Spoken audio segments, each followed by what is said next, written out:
কাজী নজরুল ইসলামের জন্মদিনে আমার বিনম্র শ্রদ্ধাঞ্জলি জানাই। ওনাকে বিদ্রোহী কবি বলা হয়, কিন্তু উনি প্রেমের কবি, সব ধরনেরই লেখা উনি লিখেছিলেন। প্রণাম ঠাকুর।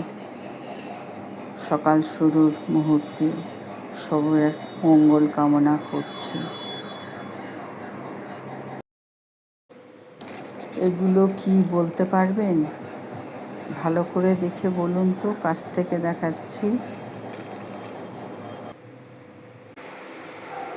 এই গরমে কিছু খাওয়া যাচ্ছে না, তাই এই সব আয়োজন করা হয়েছে সকাল থেকে।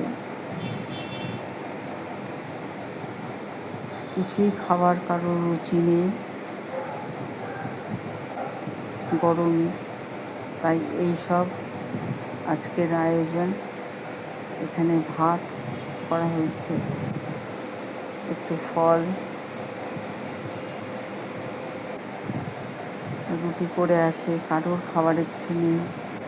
তরকারি পড়ে আছে, কারোর খাবার ইচ্ছে নেই। সবাই ভালো থাকবে। আমার চ্যানেলটিকে এগিয়ে নিয়ে যেতে সাহায্য করবে। লাইক, কমেন্ট এবং সাবস্ক্রাইব অবশ্যই করবেন। এবার দেখুন, রোজ নামচার অবকাশ।